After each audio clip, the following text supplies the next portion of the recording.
বাজারে বেরিয়ে। আচ্ছা। এখানে বৃদ্ধ একজন 80 বছর বয়স, তাকে বলেছে বাবা আমি মোজা পড়ে আছি, আমাকে এসে নিয়ে যা, নিয়ে গিয়ে পূজা আস্তি কর। হাত বুলোচ্ছে পায়নি, তার ভস্কে ভেসে উঠেছে। এই বাবা, হ্যাঁ বাবা তোমার নিজেও কি হলে।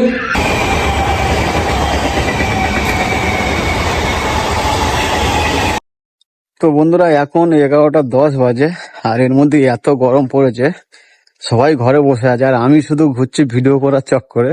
তো এদিক ওদিক ঘুরছি, এদিক ওদিক কিছু দেখানো যায় কিনা নতুনত্ব গ্রামের, তার জন্য এই গরমে ঘেমে ঘেমে কতটা পরিশ্রম করছি। আর আপনারা একটু পাশেও থাকছেন না, তো যদি পাশে থাকেন ভিডিও করতে এইভাবে কষ্ট করে ভালো লাগে। আর বন্ধুরা এখন আমি চলে এসেছি রাত্রে এই জায়গাটায়, আমরা বিয়ে বাড়ি এখানে এসে শুয়েছিলাম। তো আমরা শুয়েছিলাম এই পিছন দিকে, এই মন্দিরের পিছন দিকে একটা 2তলা বাড়ি আছে ডক্টরে, তো ওইখানে আমরা রাত্রে কাটিয়েছিলাম। তো এখন চলে এসেছি এখানে, বহুত পুরানো একটা রাধা কৃষ্ণের মন্দির আছে, গাজী বাবার মঞ্চ আছে, তুলসী মঞ্চপ আছে, শিবের একটা স্মৃতি আছে, মানে মন্দির রয়েছে, আর একটা ভালো মন্দির রয়েছে এখানে, যা মন্দিরের সামনে চাতাল রয়েছে। তো অনেক কিছু রয়েছে, যেমন যেখানে শিব থাকবে তো শিবের মন্দির, সেখানে তো নন্দী অবশ্যই থাকবে। তো আমি ব্যাক ক্যামেরায় আপনাদেরকে দেখিয়ে দিচ্ছি এই মন্দিরটা। তো এখানকার এলাকার লোক বলছে যে এই মন্দিরটা বহুত পুরানো মন্দির। তো এখানে কি হয়েছিল বাট আমি জিজ্ঞেস করিনি। তো এখানে সৃষ্টি হয়েছে মানুষজন, তারপরে মন্দিরটা তৈরি করেছে। তো অনেকই পুরানো। তো যাক, ব্যাক ক্যামেরা আপনাদের পুরো মন্দিরটা দেখিয়ে দিচ্ছি। সবার আগে আমি চাতালটা দেখাবো, তারপরে এখানে যে মন্দিরে যে ঠাকুরের যে স্মৃতি এগুলো আছে সেগুলো দেখাবো, লাস্টে মন্দিরটা দেখিয়ে দিচ্ছি। তো দেখুন, প্রথমে আপনাদের দেখাচ্ছি ওম নমঃ শিবায় সূর্যদেবের মঞ্চ, তারপরে এটা শিবায় নারায়ণ মঞ্চ, আর এটা তো তুলসী মঞ্চ, এটা গাজী বাবার মঞ্চ। আর দেখুন এখানে ঠাকুরের সামনে যে চাতালটা কতটা বড়, এখানে খাওয়া দাওয়া এবং লোক এসে, গ্রামের লোক এসে। আর এই হলো বন্ধু শিবের মন্দিরটা, দেখুন ওপরে ভগবান শিব, আর এই ভগবান শিব, তার সামনে নন্দী ভিঙ্গি দুজনেই বসে আছে। আর এই হলো মন্দির, এবার মন্দিরের ভিতরটা হলো মন্দিরের গেট, মন্দির। আর ব্রাহ্মণ মশাই পূজা দিচ্ছেন শিবের, এই যে সামনে নন্দী, হলো মন্দিরের ভিতরটা পূজা হচ্ছে।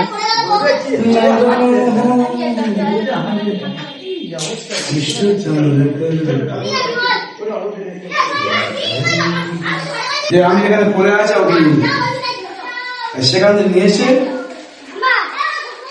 এই ঠাকুরকে নিয়েছে ওরা সুবাস করবে।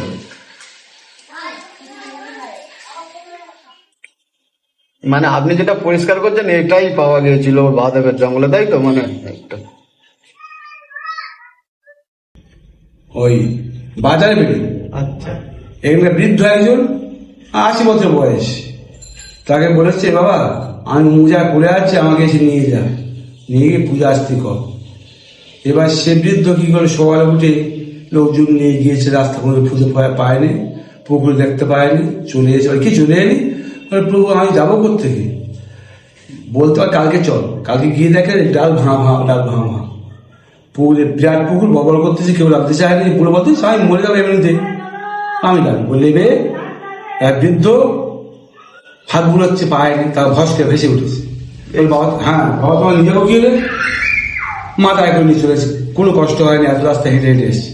মানে তখন ভগবান হালকা হয়ে গেছে। হ্যাঁ, এবার সেই অবস্থায় পুজো করে, আমার ঠাকুরটা পুজো করে গেছে, তার বাবা পুজো করে গিয়েছে, 500 বছরের পুরানো, মানে আপনার বাপ ঠাকুরদা, আমার কাকা পুজো করে গিয়েছে, আমি পুজো করতেছি, আমার ছেলে। এটাই বংশ পরম্পরা। আমাদের বাড়ি হচ্ছে জাদুনগর পাহাড়ি পাড়ার কাছে, আমার পন্ডা, আমার নাম অশ্বিনী পন্ডা, আমার ছেলের নাম অসীম পন্ডা, বাবা ভক্তিপাল পন্ডা মারা গিয়েছে। তো বন্ধুরা আপনারা শুনলেন মন্দিরের বিষয়ে সমস্ত ঘটনাগুলো। তো মন্দির 500 বছরেরও বেশি পুরানো, যে বাবার যে লিঙ্গটা আছে সেটা জঙ্গল থেকে তুলে আনা হয়েছে। তো 500 বছর আগেকার এই মন্দির। তো এইখানটা যে নীলবাতির সময় শিবের যে অনুষ্ঠানের সময় এখানে বড় করে নাম গান হয় এবং অনুষ্ঠান হয়, বিশাল মানে অনুষ্ঠান হয়। আর এছাড়াও আপনারা পুরোহিতের মুখে সমস্ত শুনলেন যে মন্দিরের বিষয় কি, মানে অবস্থার কিভাবে সৃষ্টি, সমস্ত কিছু আপনাদেরকে পুরোহিত শুনিয়ে দিয়েছে। তার জন্য আমি আর বেশি কিছু বললাম না। তো আমি যখন ওখানে দাঁড়িয়েছিলাম তো খুবই জাগ্রত মন্দির মনে হলো, শরীর মনটা পুরো ঠান্ডা হয়ে গেল। একটা যখন প্রণাম করে উঠলাম আরো মনটা ভরে গেল। মানে ভিতরে থাকা যত কারোর যদি কষ্ট কিংবা কিছু থাকে এক মুহূর্তের জন্য সব কথা উধাও হয়ে গেল, মনটা এত শান্তি পেলাম। তো সত্যি বন্ধুরা খুবই জাগ্রত মন্দির। তো আপনারা যদি মনে করেন যে এই মন্দিরে আসবো, উনি বলে দিলেন যে এখানে যে যার মনের আশা নিয়ে আসে সবই পূর্ণ হয়, কেউ বিফলে যায় না। তো আপনারা আসতে পারেন এইখানে। তো মন্দিরটা দেখানোর পর আমি একটু মোড়ের মাথার দিকে যাচ্ছি। তো খিদে লেগেছে, সকালবেলা ওদের জন্য টিফিন টিফিন এনেছি, আমি শুধু চা খেয়েছি আর কিছু খাইনি, তাই খিদে লেগেছে, একটু খেতে যাব। আর এখানে যাওয়ার পথে দেখতে পাচ্ছেন একটা প্রাইমারি স্কুল পড়েছে, রামকৃষ্ণপুর প্রাথমিক বিদ্যালয়, স্থাপিত 1942 সালে। মানে আমাদের ভারতবর্ষ ইংরেজরা 1947 সালে ছেড়েছিল আর 1942 সালে স্কুল প্রতিষ্ঠা হয়েছিল। তার মানে ইংরেজ আমলের স্কুল, মানে ইংরেজরা হয়তো প্রতিষ্ঠা করে গিয়েছিল। বহুত পুরানো একটা স্কুল দেখলাম। তো এখনো পর্যন্ত পরিকাঠামো ঠিক আছে, ভালোই আছে। তো কেমন পড়াশোনা হয় না হয় সেটা এবার আমি জানি না। তো মনে হচ্ছে তো যে পুরানো স্কুল অবশ্যই পড়াশোনা ভালো হয়। আর তাছাড়া আমরা যখন পড়াশোনা করতাম তখন সে পড়াশোনাটা সত্যি খুব ভালো হতো। আর এখনকার পড়াশোনা পাস ফেল তো একদমই নেই। আর আমরা যে এরকম মোটা মোটা বই পড়েছি, আর এখন তো বই এরকম সরু সরু হয়ে গেছে, তা বইয়ের মধ্যে আর কি থাকবে, আর কি বা পড়াশোনার মূল্য রয়েছে। তো যাই হোক, অনেক কথা বলে ফেললাম, এখন মনের মাথার দিকে যাচ্ছি, কিছু খাওয়া দাওয়া করবো, তারপরে আরো অনেক কিছু আছে সেগুলো দেখাতে থাকবো। মোড়ের মাথায় টিফিন টিফিন করে এই বেরিয়ে গেলাম। আর এই যে এইখানকার হাইওয়ে, এইটা আমার পিছন দিকে যে রাস্তাটা চলে গিয়েছে এটা সোজা বকখালিতে দিকে গিয়েছে। আর এই দিকটা কলকাতার দিক থেকে আসছে, এদিকে সুন্দরবনের বকখালি থেকে শুরু করে অনেক অনেক জায়গা যাওয়ার আছে। মেনলি আমি যেটা বললাম বকখালি প্রায় সবাই চেনে, তো সেটাই বললাম। বেশিরভাগ লোক বকখালিতে আসে, তার জন্য বকখালিতে বললাম। শুধু বকখালি নয়, সুন্দরবনে আরো বিভিন্ন প্রান্তে পৌঁছে যায় এই রাস্তা দিয়ে। তো মেনলি সবাই বকখালিটা চেনে, তাই বকখালির কথাটাই বললাম। আর কলকাতা থেকে গাড়ি নিয়ে 4 চাকা নিয়ে এই রাস্তা দিয়ে যাওয়া যায়। তো টিফিন টিফিন করে আর এখন চলে যাচ্ছি, মানে বিয়ে বাড়ি যে এসেছিলাম ঘরের দিকে, তো একটা চা বিস্কুট আর ডিম টোস্ট খেয়ে নিলাম। খেয়ে এখন আস্তে আস্তে বেশ 4-5 মিনিট আগেকার ভিডিওতে আমি বলেছি 4-5 মিনিট মতন এই গরমের মধ্যে আবার হেঁটে হেঁটে যেতে হবে। দেখুন বন্ধুরা, গ্রামের পুকুর ছেঁচা হচ্ছে। তো মাছ দেখুন ছেঁচা হয়ে গেছে। তো কত বড় বড় মাছ দেখুন,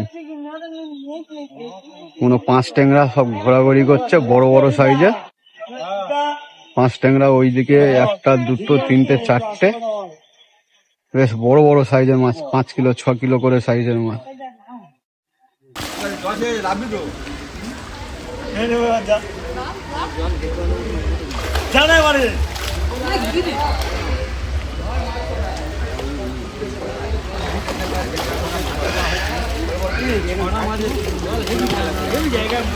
দেখতে পাচ্ছেন কত বড় বড় সাইজের মাছ। তো বন্ধুরা এখন বাজে 1টা 20 আর আমি চলে এসেছি, দেখতে পাচ্ছেন এখন রেল লাইন দিয়ে হাঁটছি। আর এই যে বিয়ে বাড়ি, সেই যে পিছনে যে পাকা ঘরটা দেখা যাচ্ছে, এই যে বিয়ে বাড়ি। তো আপনারা প্রথম পার্টে যে বিয়ে বাড়ি যে প্রথম পার্টে দেখেছিলেন, আমি প্রায় এই যে সামনে এই যে ওই যে গাছগুলো আছে, ওই তাল গাছগুলোর আগে পর্যন্ত এসেছিলাম, এসে ভিডিও করে চলে গেছিলাম। কিন্তু এই রেল লাইনে ওটা হয়নি, কারণ তখন ভয় লাগছিল যে কিভাবে যাব না যাব। তো ওই জন্য আমি চলে গেছিলাম। তো আবারও এলাম, যেহেতু আজকের বাড়ি চলে যাব, তো তার জন্য এই যে দুপুরবেলা আমি চলে এসেছি এখানে ভিডিও করার জন্য। কারণ বিকেলবেলা চলে গেলে আর ভিডিও করতে পারবো না, এইসব দৃশ্যগুলো দেখাতে পারবো না, তার জন্য আমি চলে এসেছি। আর আমার যে পিছন দিকে এরা শিয়ালদার দিকে চলে গিয়েছে। সামনে মানে 2টো স্টেশন পরে লক্ষ্মীকান্তপুর, বারাইপুর, অনেকগুলো স্টেশন পরে বারাইপুর, তারপর শিয়ালদা, তার আগে ঢাকুরিয়া আছে। তো আমাদের ঢাকুরিয়া ঘর। আর এই দিকটা পিছন দিকটা এটা হলো নামখানার দিক। তো বন্ধুরা এই যে চলে এসেছি, আর দেখতে পাচ্ছেন এখানে প্রচুর, দেখুন যেদিকে তাকাবেন পুরো ফাঁকা ফাঁকা জায়গা, তো শুধু ধান চাষ। গ্রাম পুরো সেই দূর থেকে গ্রামগুলো রয়েছে, আর তার মাঝখানে মাঠ। গ্রামের বিষয় আপনারা জানেন ভালোভাবে, তো কি অবস্থা হয় গ্রামের দিকে, বেশিরভাগ মাঠ থাকে আর চারিদিক দিয়ে পাড়া মানে থাকে। তো সেটাও এখানে, তো নামখানার দিকটা লক্ষ্মীকান্তপুরের দুখানা স্টেশন পড়ে। তো সামনে এই যে এইদিকে পিছনে রয়েছে করঞ্জলি, বারবার আমি কালকে ভুল করছিলাম, পতঞ্জলি এই সেই হ্যান বলছিলাম। তো মানে কি লাইভের প্রথম এইদিকে এলাম, লাস্ট এই লাইনে জয়নগর পর্যন্ত এসেছিলাম। তো জয়নগরের পরে এইদিকে আর আসা হয়নি, মানে লক্ষ্মীকান্তপুর নামখানা লাইনে আসা হয়নি। তো তারপরে লক্ষ্মীকান্তপুর থেকে নামখানা থেকে নেমে বকখালি ফালি যায়। তো বকখালিও যদিও এখন আমি যাইনি, অ্যাকচুয়ালি সুন্দরবনের ছেলে, আমি থাকি কলকাতায়। তো মোটামুটি এখনো পর্যন্ত সুন্দরবনের মেন জঙ্গল আমি দেখিনি। আমার একটা ভিডিও ছিল যে মরিচঝাপির জঙ্গল, কিন্তু মরিচঝাপির জঙ্গলের মধ্যে আমি ঢুকিনি, নদীর এই পার থেকে আপনাদের সমস্ত কিছু দেখিয়েছিলাম। তো যাই হোক, মানে এই গরমের মধ্যে আপনাদের শুধু দেখানোর জন্য এই 1:30টার সময় আমি এখানে চলে এসেছি ভিডিও করার জন্য। মানে আপনাদের জন্য আবারও বলছি বন্ধুরা, এত কষ্ট করে ভিডিও করছি, একটু সাপোর্ট করবেন। আর আপনারা যদি সাপোর্ট করেন তাহলে বুঝতে পারছেন ভিডিও করতে খুবই ভালো লাগবে, তখন কোনো গরম ফরম এসব মনেই হবে না। তো যাই হোক, এইদিকে দেখছেন ফাঁকা ফাঁকা জায়গা, গ্রামের পরিবেশ খুবই সুন্দর। আর এইদিকে দেখতে পাচ্ছেন একটা টোটো পার হচ্ছে, মানে ওইদিকে রাস্তার এপার ওপার ক্রসিং হওয়ার জায়গা রয়েছে, কিন্তু জানি না ওখানে রেল ক্রসিং আছে কিনা। ফাঁকা জায়গা, কিভাবে ট্রেন যায় কখন আসে, এ গাড়ি কিভাবে পার হয়, কখন ট্রেন এসে যায়, তো সেইটা কি আছে কিনা আমি আদৌ জানি না। দেখা যাচ্ছে যে ওইখান থেকে মোটামুটি গাড়ি পার হচ্ছে, ফাঁকা জায়গা, কিন্তু কোনো ঘর দোর নেই। যে ট্রেনের সিগন্যালের যে রেল গেটটা পড়ে সেগুলো কিন্তু দেখাই যাচ্ছে না, জানি না কিভাবে পার হয়। এখনো দেখা যাচ্ছে সেই যে পার হচ্ছে রাস্তা দিয়ে, কোনো রেল গেট তো দেখতেই পাচ্ছি না। আরো একটা ধান কাটার মেশিন আসছে দেখতে পাচ্ছেন, আরো একটা ধান কাটার মেশিন এই যে পিছন দিকে, ওই যে ওটার মানে রয়েছে এখনো। ধান কাটা তো আপনাদের দেখিয়ে দিয়েছি আগের মানে এপিসোডে। তো যাই হোক, এখানে অনেকগুলো ধান কাটা মেশিন, যে যেমন সুবিধা দেবে, যে যেমন মানে কম করবে তাকেই তো কাজে নেবে। আর গ্রামের এই ভিডিওগুলো আমি যতবার আসি ততবার করতে খুব ভালো লাগে, যেখানেই আসি না কেন। আপনারা শুধু একটু সাপোর্ট করবেন বন্ধুরা, প্লিজ। তো বন্ধুরা দেখতে পাচ্ছেন আমি এখন ট্রেন লাইনের সামনে দাঁড়িয়ে আছি, আর এই যে পাখিগুলো উঠছে, তো অনেকগুলোই পাখি এসছে, আর ওই একটা বসে আছে, এই দেখুন দূর থেকে দেখাচ্ছে, কারণ কাছে গেলে উড়ে যাবে। তো এই পাখিগুলো কি পাখি আদৌ জানি না, কালকে বিকেলেও দেখছিলাম অনেকগুলোই মানে মাঠে ঘোরাঘুরি করছিল, কাছে যেতে আবার উড়ে চলে যাচ্ছে, ওই যে উড়ে চলে যাচ্ছে। আর এইখানে দেখতে পাচ্ছেন পুকুর কাটা ফাঁকা ফাঁকা জায়গা, এই একটা জায়গা, আর এই যে রেল লাইন। তো এইখানে দেখতে পাচ্ছেন বাইক ফাইক আছে সব, এইখানে এসে কি মানে রেস্ট ফেস নিয়ে এখানে এসে কাজে ফাজে সব মাঠের লাভে হয়তো, জানি না। আর এই পাখিগুলো বন্ধুরা কি পাখি আমি তো চিনি না, আপনারা যদি চিনতে পারেন তো কমেন্ট করে জানাবেন যে অ্যাকচুয়ালি এইগুলো কি পাখি। তো বন্ধুরা সেই 1:20 থেকে এখন 2:10 বাজে, এতক্ষণ এইখানে বসেছিলাম, এর কারণ হলো আপনাদের এই কাছাকাছি থেকে একটা ট্রেন যেতে আমি দেখাবো, যেহেতু সিঙ্গেল লাইন তার জন্য এত লেট হয়। তো দেখতে পাচ্ছেন এই যে ট্রেনটা আসছে, নামখানার দিকে যাচ্ছে বন্ধুরা।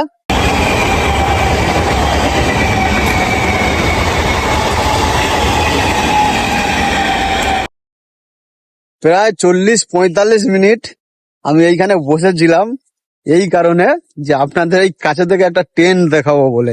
তার জন্য এতক্ষণ আমি ঠিক এইখানটা এই যে বসেছিলাম, যে ট্রেনটা কখন আসবে আর আপনাদের কাছ থেকে দেখাবো। যাই হোক, আমার মোটামুটি 40-45 মিনিট বসে থাকা সফল হলো অবশেষে, আপনাদের ট্রেনটা লাস্ট পর্যন্ত দেখিয়ে দিলাম কাছে থেকে। তো যাই হোক, এখন আমি মোটামুটি ফিরে যাচ্ছি ঘরের দিকে, এই যে ঘরটা। তো এখন গিয়ে চ্যান ফ্যান করবো, তারপর খাওয়া দাওয়া করব, আর বিকেলে তো ঘরে যাওয়ার আছে। আর তার মাঝখানে যদি আরো অনেক কিছু পাই তো সেগুলো দেখাবো। তো বন্ধুরা আমরা এখন করঞ্জলি স্টেশনে চলে এসেছি, আর আমরা এসেছি টোটোয় করে, আমাদের টোটো দুখানা টোটো এসে নামিয়ে দিয়ে সেই চলে যাচ্ছে। আর দেখতে পাচ্ছেন এই যে পিছনে করঞ্জলি স্টেশন, আর দেখতে পাচ্ছেন চারিদিকটা প্রচুর প্রচুর ফাঁকা জায়গা। তো ফাঁকা জায়গার মধ্যে চারিদিকে মাঠ, আর অনেকটা দূর দূর বাড়ি, সেই বাড়ির মাঝখানে ওদিকেও মাঠ, সেই মাঠের মাঝখানে স্টেশন। তো এই হলো করঞ্জলি স্টেশন। তো অলরেডি আমাদের লোকের টিকিট ফিকিট কাটা হয়ে গিয়েছে, আর আমাদের ট্রেন এখন 4টে বাজতে 20 মিনিট বাকি আছে। তো 3:45 ট্রেন, আর 5 মিনিট পরে আমাদের ট্রেন আসবে।